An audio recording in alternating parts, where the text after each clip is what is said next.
Hello everyone, welcome to the free UPSC preparation. As you all know that हम मोहित भट्टाचार्य की book है public administration की new horizon for public administration उसको cover कर रहे हैं।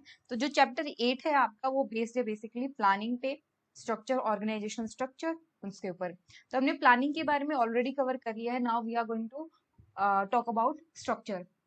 तो लास्टली हमने स्ट्रक्चर के बारे में देखा था और अब हम देखेंगे स्ट्रक्चर के दो एस्पेक्ट हैं उनके बारे में हम यहाँ पे बात करने वाले हैं। To aspect of structures.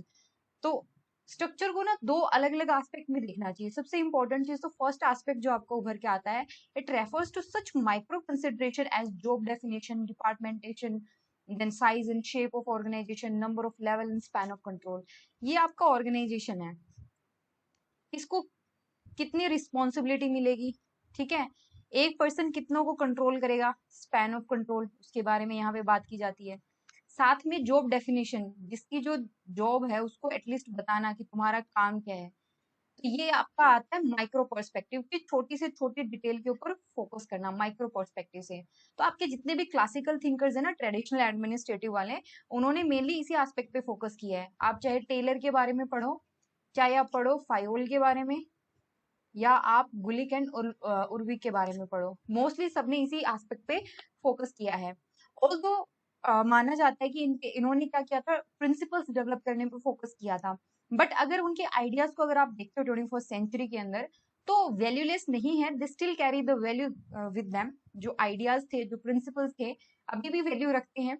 ये था आपका फर्स्ट एस्पेक्ट जो कि माइक्रो जो आपका माइक्रो ऑर्गेनाइजेशन है, माइक्रो लेवल पे जाकर के ऑर्गेनाइजेशन को टारगेट करता है। देन द सेकंड पार्ट जो है आपका, ये फोकस करता है मेजर ऑपरेटिंग फीचर्स पे, such as degree of specification of activities, the organization of authority by centralization or dispersion, nature of control exercised in furtherance of organization objective। आपका काम क्या है, ऑर्गेनाइजेशन ऑब्जेक्टिव को आगे लेके जाना।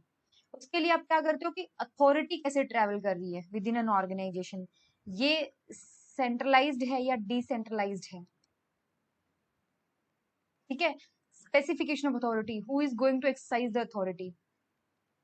जब आप इन मुद्दों पे फोकस करते हो तो आपका क्या आता है, second aspect of structure. So the first aspect of structure can be called the anatomical outlines and second the physiological features। Anatomy कि ये आपका जो ऑर्गेनाइजेशन है, who is going to sit here, the position, job, right, responsibility, ये anatomy of organization। और second हम focus करते हैं इसकी फिजियोलॉजिक पे, मतलब ये एक्चुअल में फंक्शन कैसे कर रहा है। In recent times, structural features have been more and more related to the needs of job satisfaction and motivation to work। अभी क्या है, जैसे जैसे हम आगे बढ़ेंगे अपने सिलेबस में, यू गेट टू नो कि जॉब सेटिस्फेक्शन बहुत मैटर करता है। इवन अगर आप देखते हो जितने भी हमने थिंकर्स पढ़े थे उनके अंदर आपने एक अच्छी सी चीज समझी होगी कि सब थिंकर्स ने अपने पर्सपेक्टिव से जॉब सेटिस्फेक्शन को डिफाइन करने की कोशिश की है। अकॉर्डिंग टू क्लासिकल थिंकर्स, जो जॉब सेटिस्फेक्शन है that comes from money, that means salary और वेजेस। बाकियों का मानना था कि उनके बिहेवियर से, बाकी उनकी जो नीड्स होती हैं फिजिकल सेफ्टी के लिए रिगार्डिंग हो गया, या फिर खुद को ग्रो करने के लिए जो नीड्स हैं, जैसे जैसे आप उन नीड्स को सेटिस्फाई करते हो वैसे वैसे आप उनको मोटिवेट कर सकते हो काम करने के लिए। तो ये चीज जो है आपका बिहेवियर में भी आती है, ऑर्गेनाइजेशनल बिहेवियर में भी हम पढ़ते हैं। मोटिवेशन के लिए अलग अलग थ्योरी है। Then let's try to understand the job definition, why we need to define the job, कि कौन क्या काम करने वाला है, ठीक है। जॉब डेफिनेशन भी बहुत ही इंपॉर्टेंट है यहाँ पे। जब स्ट्रक्चर की बात आती है तो उस ऑर्गेनाइजेशनल स्ट्रक्चर के अंदर कौन क्या काम करने वाला है, that is also very much important. चलिए जॉब डेफिनेशन के बारे में बात करते हैं। जॉब डेफिनेशन का मतलब होता है कि जो बंदा कोई काम कर रहा है उसको बताओ तो सही। आपने एक ऑर्गेनाइजेशन के अंदर पर्सनल्स अपॉइंट तो कर लिए, आपने वर्कर्स को हायर तो कर लिया, लेकिन अब एटलीस्ट उनको बताओ तो सही कि उनको काम क्या करना है। जॉब को डिफाइन करो सबसे पहले। तो it refers to the specification of task to be performed by a single person. एक बंदा क्या काम करने वाला है वो बताना को बोलते हैं जॉब डेफिनेशन। इससे क्या होता है, जॉब को स्पेसिफाई कर देना, जॉब को डिफाइन कर देना, it increases specialization and leads to division of work. अब किसी को बताओ कि भाई तू क्लर्क है, तेरे को काम करना क्लरिकल। अब किसी को आप बोलो कि आप ऑफिसर हो, उसकी भी तो जॉब होगी ना, ग्रेडिंग बनती है हमारे यहाँ की, ग्रेड 1 की जॉब है, ग्रुप 1, ग्रुप 2, ग्रुप 3, ग्रुप 4, ये सारी जॉब होती है। उससे क्या हो रहा है, जॉब स्पेसिफिकेशन ही तो हो रहा है। So it led to the division of work. अब नए नए कॉन्सेप्ट आ रहे हैं, अगर आप प्रेजेंट वर्ल्ड के अंदर समझो तो नए कॉन्सेप्ट है, जैसे जॉब एनलार्जमेंट हो गया, जॉब रोटेशंस हो गया। तो ये क्या है, these new concepts have been introduced to alter the content of job in order to make it suit the personality of the worker. अब यहाँ पे ना मैं कुछ चीजें ऐड कर देती हूँ, so that will help you to relate the things. Okay, concept को लिंक करने में हेल्पफुल रहेगी वो चीजें। टेलर पे वापस आइए, फ्रेडरिक टेलर। उन्होंने क्या कहा था कि सबसे पहले जो आपका काम है, ठीक है, साइंटिफिक प्रिंसिपल्स बताए थे। साइंटिफिक प्रिंसिपल्स में क्या था कि जॉब डिफाइन करो, ठीक है, पर्सनल्स को अपॉइंट करो, वर्कर्स को अपॉइंट करो, सही बंदे पे सही काम थोपो, right person for the right job, और उसको काम करने का तरीका बताओ, मेथड बताओ। यही तो है ना टेलर का साइंटिफिक जो मैनेजमेंट है, साइंटिफिक प्रिंसिपल्स है, वो यही तो है। सबसे पहले सही जॉब डिफाइन करनी है आपने, फिर पर्सनल्स को अपॉइंट करना है, फिर जो उसकी स्किल जैसी है, जो उसकी क्वालिफिकेशन है, उसके हिसाब से उसको जॉब पे रखो, उसको सही तरीका दो काम करने का, एंड फाइनली आपका काम हो गया। बट इतना भी सिंपल नहीं है। अगर आप देखते हो इन प्राइवेट एडमिनिस्ट्रेशन एक नए तरीके का कॉन्सेप्ट उभर के आ रहा है, not only in the private administration but administration के अंदर एक नया कॉन्सेप्ट उभर के आ रहा है, वो होता है वर्क ग्रुप। अब ये वर्क ग्रुप क्या है, ये इंपॉर्टेंट है समझना आपके लिए। देखिए, ये मान लीजिए ऑर्गेनाइजेशन है,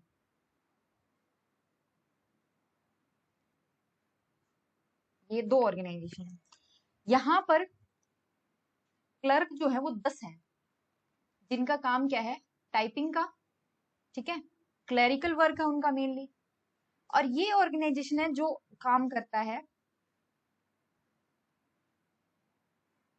बैग बनाता है।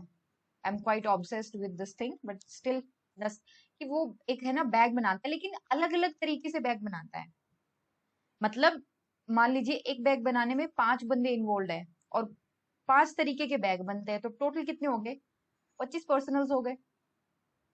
तो एक यूनिट का जो काम होता है, उनको उन्होंने क्या किया, एक जगह कंबाइन कर दिया, एक जगह सारा जो है लाके रख दिया, कि इस पूरे यूनिट के काम को करने वाले जितने भी लोग थे उनको एक जगह रख दिया। एक तो ये होता है, दूसरा ये कि एक जैसा काम करने वाले लोगों को एक ग्रुप में रख दिया। तो क्या होता है कि a work group can be formed out of people having the same skills.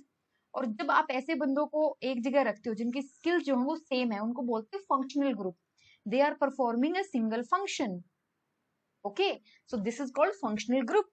दूसरा क्या होता है, another way could be to form a group consisting of different skills that are needed to complete a specific type of work.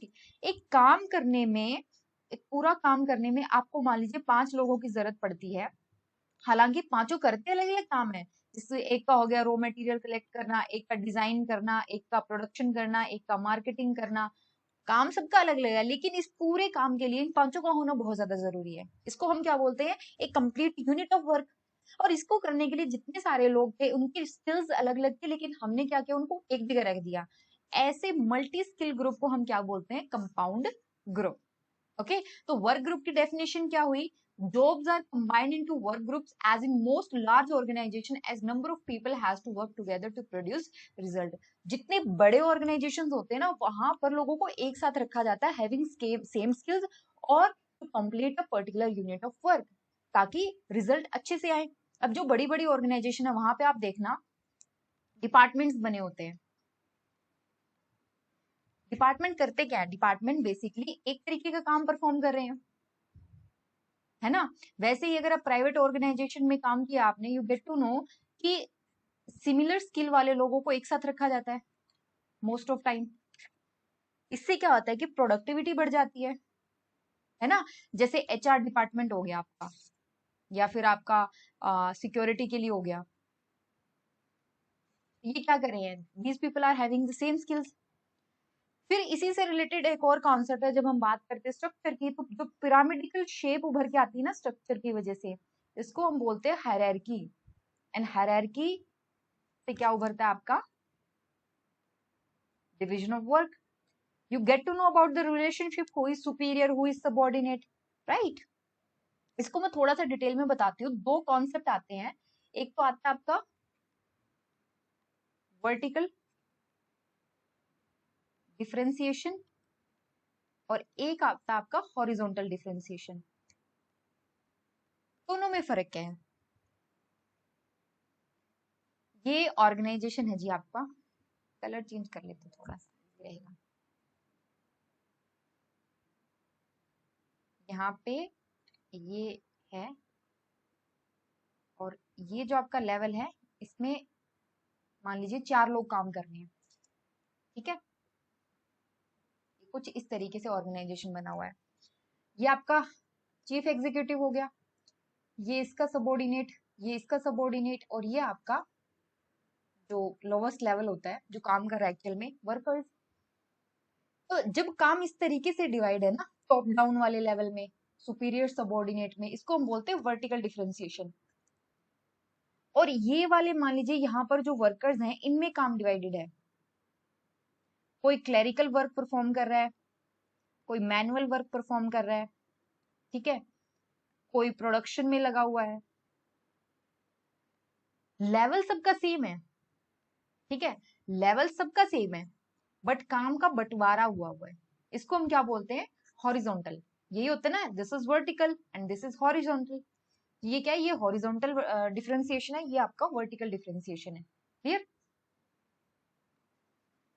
चलिए, तो hierarchy की जब हम बात करते हैं, that means we are talking about the vertical differentiation, ये याद रखिएगा। तो hierarchy usually develop out of qualitative change in work, thereby at higher level the nature of work becomes different and demands a higher order of supervision.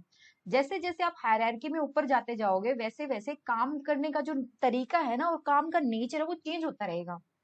अब जैसा काम एक worker, एक clerk कर रहा है, वैसा काम एक मैनेजमेंट या मैनेजर नहीं करेगा। क्यों? क्योंकि उसका काम क्या है, अलग है। सुपरविजन लेवल अलग होगा, कोऑर्डिनेशन करने का तरीका अलग होगा। फायदे तो बहुत है हायरार्की के, वी ऑल नो। जब आप बुक को रीड करोगे, यू गेट टू नो कि क्या क्या फायदे हैं। बट इसके जो मेन डीमेरिट्स है, उसकी हम यहाँ पे बात कर लेते हैं। सबसे इंपॉर्टेंट चीज तो इसके डीमेरिट क्या है, कि एक पर्सन कुछ एक लोगों को सुपरवाइज कर सकता है। ऐसा नहीं है कि एक पर्सन 50 से 60 लोगों को सुपरवाइज कर रहा है, ठीक है। कुछ एक लिमिटेड लोगों को वो कंट्रोल कर सकता है, कुछ एक लिमिटेड लोगों को सुपरवाइज कर सकता है। This concept is known as the span of control. Maximum to maximum 5 से 6 या फिर 12 लोगों तक वो जो है कर लेगा, कोऑर्डिनेट कर लेगा, उनकी एक्टिविटीज को सुपरवाइज भी कर लेगा, लेकिन इससे ज्यादा जो है वो उनको मैनेज नहीं कर पाएगा।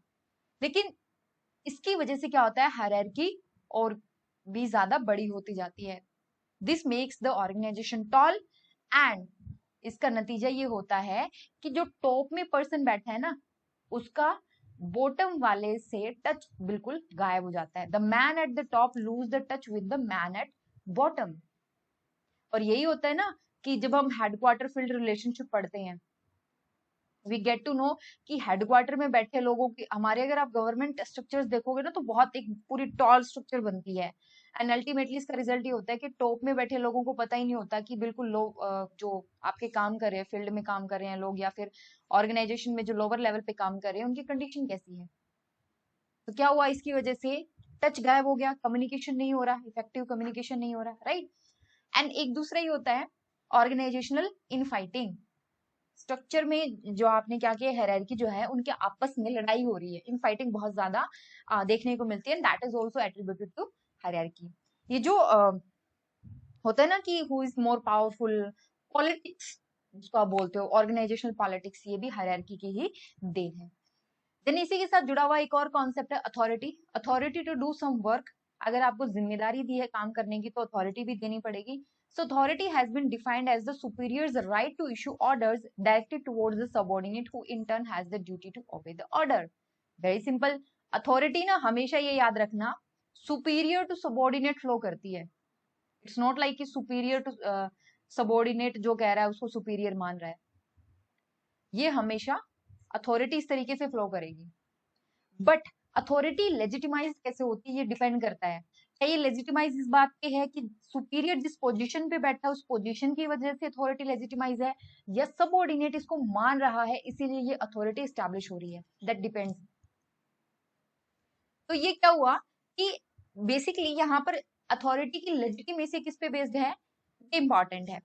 सबसे पहले क्या कहते हैं कि जो सुपीरियर कमांड इशू कर रहा है, जो अथॉरिटी जिसके पास है, वो उस पोजीशन की वजह से है। और कई जैसे हमने चेस्टर बर्नार्ड का देखा था कि जो उसको एक्सेप्ट कर रहा है ना, सबॉर्डिनेट जो है जो उसको एक्सेप्ट कर रहा है, उसकी वजह से ये स्टैब्लिश हो रही है। ओके, तो अथॉरिटी एंड उसके साथ साथ responsibility, these are closely interlinked concept. इसके अलावा और भी हैं इस टॉपिक में जो हम डिटेल में डिस्कस करेंगे नेक्स्ट वीडियो के अंदर। आई होप आप अपनी स्टडी को एंजॉय कर रहे हो, और कल से हम स्टार्ट करने वाले हैं हमारा जितना भी पूरा सिलेबस है उसका ओवरव्यू लेके चलेंगे, so that it can help you to interlink the concept of paper 1 and paper 2, and आपकी रिविजन भी हो जाएगी साथ ही साथ। तो चलिए मिलते हैं कल। Till then take care and thank you so much.